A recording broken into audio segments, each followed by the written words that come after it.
parang gold. Ano to? Wait, mga kalahi, parang gold. Tignan nyo naman, parang gold. Wow, parang gold siya. Kita talaga natin yung iba-ibang kulay ng bato. Karamihan dito ay kulay pula, kulay blue at green. So ito yan.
Gemstone capital of Antique na matatagpuan dito sa bayan ng Sibalom.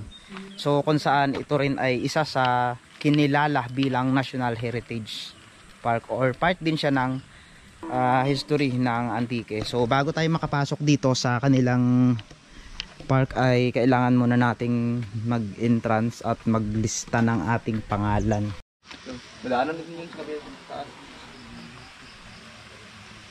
So ayun na nga mga kalahi, no? Nandito na tayo sa Gemstone capital of Antique na kung saan ay kakaiba yung mga bato dito at pinaniniwalaan talagang napakatagal na ng panahon na dito yung mga batong ito. So kung makikita nyo naman, iba-ibang kulay.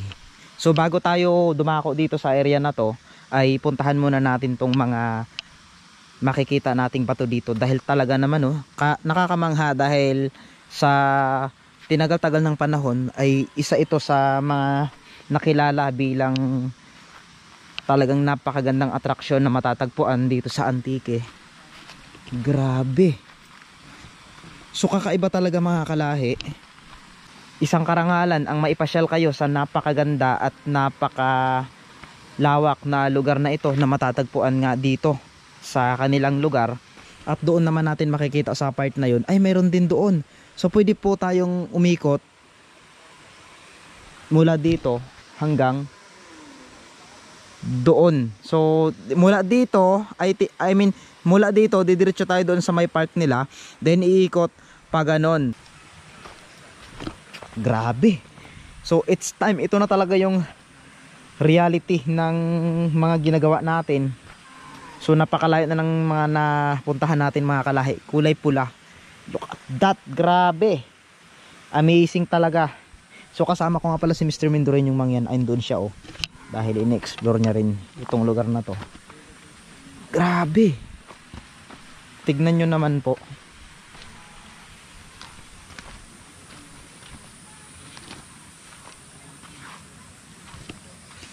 Wow, grabe.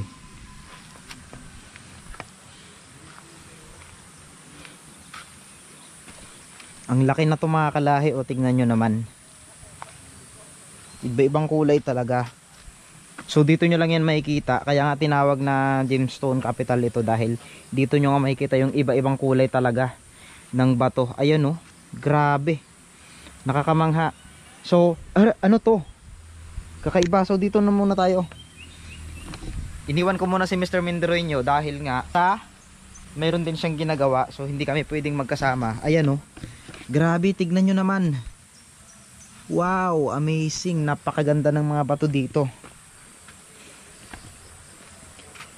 Dahil nandito na rin tayo, ay hindi ko na rin papalampasin yung pagkakataon na mailibot kayo dito sa napakagandang mga bato na to. Kulay pula talaga, oh. Ayan, oh, grabe, oh. Bali natural na yan dito.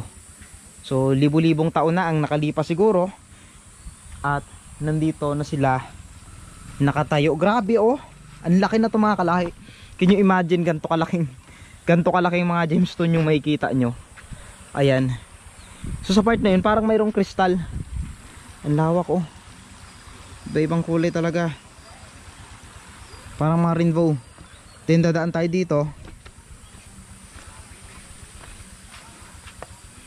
So napaka laking achievement ang maidala kayo dito sa lugar na ito, sapagkat from Occidental Mindoro naglakbay tayo sa Antique para lang mailibot kayo sa magagandang spot dito sa lugar nila.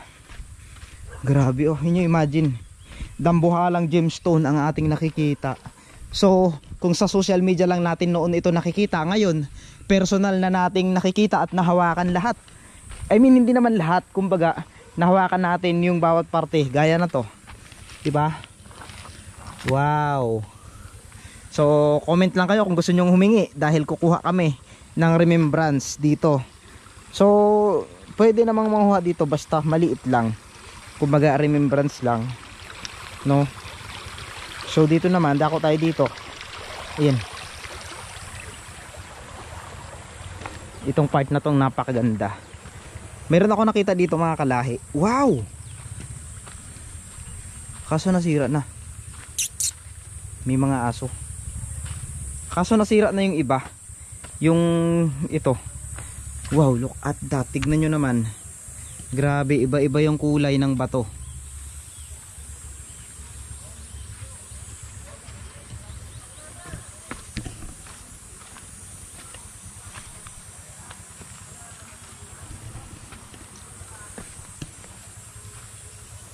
Wow, grabe mga kalahi. Paki-comment naman po kung isa ka sa nakarating dito sa iba-ibang kulay ng bato na ito.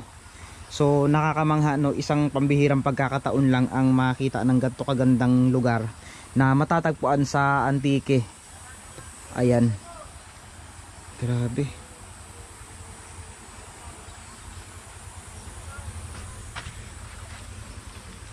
Ayan, no. So mamaya papasok tayo dun sa may park nila. Titignan natin ano to. Oh, look at that, grabe. Parang gold. Ano to? My God, mga kalahi, parang gold. Tignan nyo naman, parang gold. Wow, parang gold siya, oh. Hala mga kalahi, nakakita ako parang gold. So anong explanation nyo po dito? Gold po ba ito? Ayan, oh, gold na bato. Gold na bato, nakakita ako ng gold na bato. Ayan siya, gold na bato. Grabe, napakabigat, mabigat siya. Ayan, oh. Ganda, kakaiba.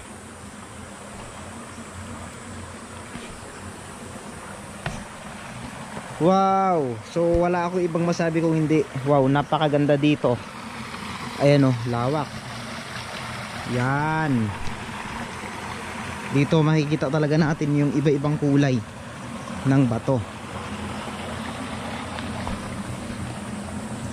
Karamihan dito ay kulay pula, kulay blue at green. So ito yan. Grabe naman, napakaganda dito, nakakamangha. So mamaya magpi-picture tayo dito para at least makita natin. Then pasok na tayo dito sa area. Oh, ang ganda oh. Dito. Papasok tayo dito. Ano ito, kakaiba? Pakiramdam ko mga kalahi, parang may mga tumitingin sa amin. Nandito pa lang sa area na to. Parang may mga kilabot na nagbabadya sa amin sa unahan na to. Ano kaya yun? So palagay nyo mga kalahi, sinadya kaya ang lugar na ito na inilagay o natural lang, no? So paki-comment naman po. So isang, sabi nila ay 100 taon na daw ito. Ano, may mga ano dito o fossilized. Wow, grabe, kakaiba dito. May mga mukha yung bato. So sana si Mr. Mindoreño. Ayan oh. Grabe, ibang klase yung mga bato dito mga kalahi. Bali 55 po sa adult, tapos 40 sa student. Wow. So yun, dahil nga doon, papasok na tayo dito sa taas na to. So si Mr. Mindoreño ay in-interview niya yung ating tour guide ngayong araw na ito. So syempre, tayo ay susunod lang at i-enjoy natin ang napakagandang view dito. So bago tayo makakarating dyan, ito muna yung dadaanan natin. Ayan, di ba?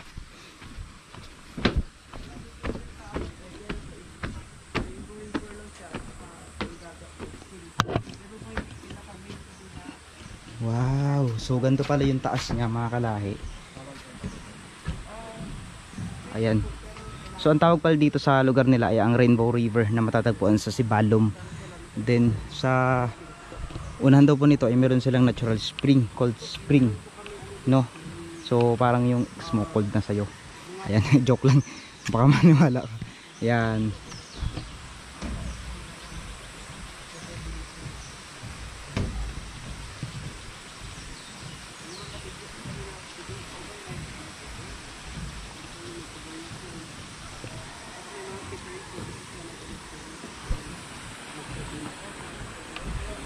Sabi ng tour guide natin, itong lugar daw na ito, since na kanunuan pa nila ay talagang nandito na. Kumbaga, century na ang tanda na to.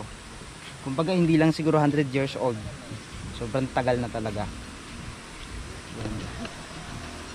So, maraming tao yung mga nangangarap na makapunta sa ganitong lugar. Pero, isa tayo sa pinalad dahil syempre, naging routine na rin natin to. So hayaan yung ipasyal namin kayo sa mas magandang lugar dito sa Antique. So tara, patuloy tayo.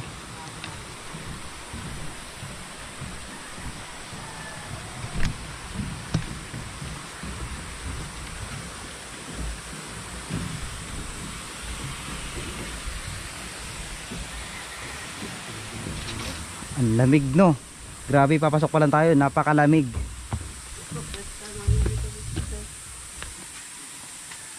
Ang lamig dito. Ay, ito pala yung tinatawag na Sibalom Natural Park. Ay, ito na po yun. Yes po. Wow. Area. Kasama na po yung mga gemstones po. Nasa covered na po ng Sibalom Natural Park. At saka Ang ito lamig naman dito. ng Sibalom Park. We have 18 barangays ang covered niya sa ano. Doon kami kanina naligaw sa Villafront yata. O yun, o nga, doon nga. Dito po sa kabila. Naligaw kami kanina. Dito sa Villafront na yan. Bigla po dito. Diyan na ba yun? Ay, Buntol po ata siguro. yung may likuan siya, yan yung may ano, may cross side siya na ano. Ayan, dyan yun. Wow, napakalamig. Way po yun. Kasi dito sa kabila, yung dalawang way yan eh. Yung papuntang San Remilio. Yung isa. Tapos we have 6,778 hectares po yung kabuuan ng Sibalom Natural Park. Oh, ibig sabihin po ito, malawak po talaga ito. Part lang po ito. Yes. O mismong ito na. Kasama na po to. Sa Wow. 6,000. Tapos parang umaambon. Tapos pansinin mo yung mga puno tulid. Oo nga, parang umaambon dito. Napakalamig dito ha. Yan. Yung iba dito, mga native na kahoy. So, kadalasan dito sa baba bantay, mga Malaysia mahogany. Pero sa taas, yung mga native na kahoy din, yung mga lawaan. Like that.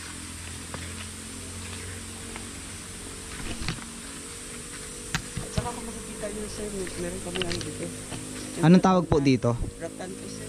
Ratan. Ito po itinanim nyo? Yes Or po. natural siya? May plantation po siya sa taas. Pero yung ito, ganito, parang ano lang yan, mga dala ng ibon para ano. Diyan na tumubo. Tapos Dito na tumubo. tutubo Ito yung ratan. Matatalim siya ha. Ayan, wag na wag nyong ka-anuhan na ano to. delikado. Matalim yan, Kaya, delikado. Yung tinik ko. Yun yung ano yung sir, ginagawang ano, yung duyan, yung basket. Ay, ito. Ayun ba yun? Yes po. Ito pala yun. Itong katawan niya? Yes po yung ano niya. Yung ano na siya, yung Yung ganto. Oh, murang yun. ano, yung- Ay, ibig sabihin yung wala natatanggal. na lang